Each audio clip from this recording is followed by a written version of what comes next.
ಕರ್ನಾಟಕದ ಲಿಂಗಾಯತ ಮಠಾಧಿಪತಿಗಳ ಒಕ್ಕೂಟ ಮತ್ತು ಸಹಮತ ವೇದಿಕೆಯ ವತಿಯಿಂದ ಬಸವ ಸಂಸ್ಕೃತಿ ಅಭಿಯಾನ ಮಂಗಳೂರು ಕಾರ್ಯಕ್ರಮವು ನಗರದ ಉರ್ವ ಸ್ಟೋರ್ನಲ್ಲಿರುವ ತುಳು ಭವನದಲ್ಲಿ ನಡೆಯಿತು.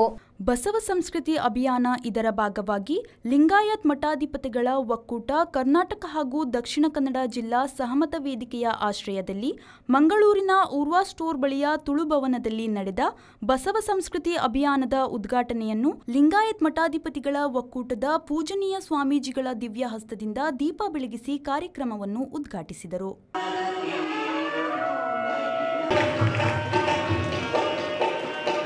ಪ್ರಾಸ್ತಾವಿಕವಾಗಿ ಮಾತನಾಡಿದ ಸಹಮತ ವೇದಿಕೆ ಅಧ್ಯಕ್ಷರಾದ ಉಮರ್ ಯುಎಚ್, ದಕ್ಷಿಣ ಕನ್ನಡ ಜಿಲ್ಲೆಗೆ ಇತ್ತೀಚಿನ ದಿನಗಳಲ್ಲಿ ಕಪ್ಪು ಚುಕ್ಕೆ ತರುವಂತ ಕೆಲಸಗಳು ನಡೆಯುತ್ತಿದ್ದು, ಎಂತಹ ಅನಾಹುತಗಳು ಕೂಡ ಆದರೂ ಇಲ್ಲಿನ ಬಹುಸಂಸ್ಕೃತಿಯ ಬೇರು ಗಟ್ಟಿಯಾಗಿರುವುದರಿಂದ ಅದನ್ನು ಅಲುಗಾಡಿಸಲು ದುಷ್ಟಶಕ್ತಿಗಳಿಗೆ ಇನ್ನೂ ಸಾಧ್ಯವಾಗಿಲ್ಲ. ಯಾಕಂದ್ರೆ ಇಲ್ಲಿ ನೆರೆದಿರುವಂತಹ ಬೇರೆ ಬೇರೆ ಕಾಲೇಜುಗಳ ಬೇರೆ ಬೇರೆ ಧರ್ಮದ ಜಾತಿಯ ವಿದ್ಯಾರ್ಥಿಗಳೇ ಸಾಕ್ಷಿ ಎಂದರು. ಕಪ್ಪು ಚುಕ್ಕೆ ತರುವಂತಹ ಕೆಲಸಗಳು ಕೂಡ ಇತ್ತೀಚಿನ ದಿನಗಳಲ್ಲಿ ನಡೀತಾ ಇದೆ. ಎಂತ ಅನಾಹುತಗಳು ನಡೆದರೂ ಕೂಡ ಇಲ್ಲಿನ ಬಹುಸಂಸ್ಕೃತಿಯ ಬೇರು ಗಟ್ಟಿಯಾಗಿರುವುದರಿಂದ ಅದನ್ನ ಅಲುಗಾಡಿಸಲಿಕ್ಕೆ ದುಷ್ಟ ಶಕ್ತಿಗಳಿಗೆ ಇನ್ನೂ ಸಾಧ್ಯ ಆಗಿಲ್ಲ. ಅದಕ್ಕೆ ಇವತ್ತು ಸೇರಿರುವ ಬೇರೆ ಬೇರೆ ಕಾಲೇಜುಗಳ ಬೇರೆ ಬೇರೆ ಧರ್ಮದ ಜಾತಿಯ ವಿದ್ಯಾರ್ಥಿನಿಯರೇ ಸಾಕ್ಷಿ. ಅವರು ಯಾಕೆ ಬರಬೇಕು? ಅವರಿಗೆ 12ನೇ ಶತಮಾನದಲ್ಲಿ ಬಂದ ಕ್ರಾಂತಿಕಾರಿ ನಾಯಕ ವಿಶ್ವಗುರು ಬಸವಣ್ಣ ಅವರ ತತ್ವ ಸಿದ್ಧಾಂತಗಳನ್ನ ಇನ್ನೂ ಅರಿತುಕೊಳ್ಬೇಕು, ಅದನ್ನ ನಾವು ನಮ್ಮ ಬದುಕಿನಲ್ಲಿ ಅಳವಡಿಸಿಕೊಳ್ಬೇಕು ಎಂಬ ಕಾತರದಿಂದ ಬಂದಿದ್ದಾರೆ.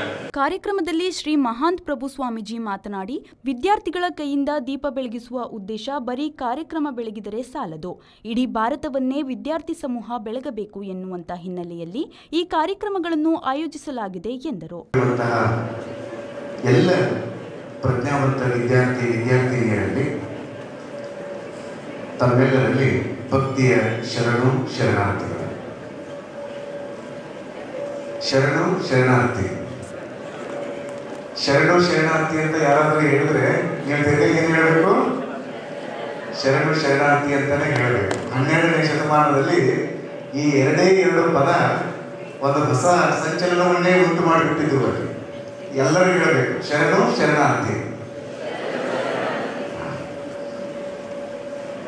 ಇಲ್ಲಿ ಕಾರ್ಯಕ್ರಮದ ಉದ್ಘಾಟನೆ ಅಂದಾಗ ನಾವು ವಿದ್ಯಾರ್ಥಿನಿಯರನ್ನ ವೇದಿಕೆ ಮೇಲೆ ಬರಮಾಡಿಕೊಂಡು ಅವರಿಂದ ಈ ಕಾರ್ಯಕ್ರಮವನ್ನು ಉದ್ಘಾಟನೆ ಮಾಡಿದ್ದೇವೆ. ತಾವೆಲ್ಲ ಅದನ್ನು ಗಮನಿಸಿದ್ದೇವೆ.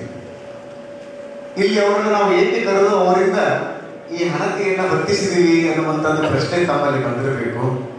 ಅವರು ಕೇವಲ ಈ ಹಣತೆಯನ್ನು ಹಚ್ಚುವುದು ಮಾತ್ರವಲ್ಲ, ಇಡೀ ಭಾರತವನ್ನೇ ಅವರು ಬೆಳಗಬೇಕು ಅನ್ನುವಂತಹ ಹಿನ್ನೆಲೆಯಲ್ಲಿ ಅವರಿಂದ ನಾವು ವೇದಿಕೆ ಮೇಲೆ ದೀಪ ಪ್ರಜ್ವಲನೆಯನ್ನು ಮಾಡಿಸಿದ್ದೇವೆ.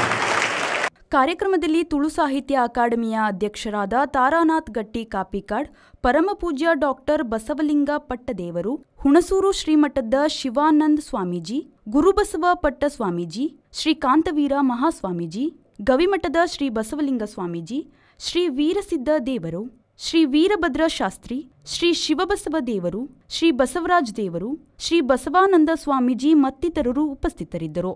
ಮಂಜುನಾಥ್ ಪ್ರಸಾದ್, ವಿ4 ನ್ಯೂಸ್, ಮಂಗಳೂರು.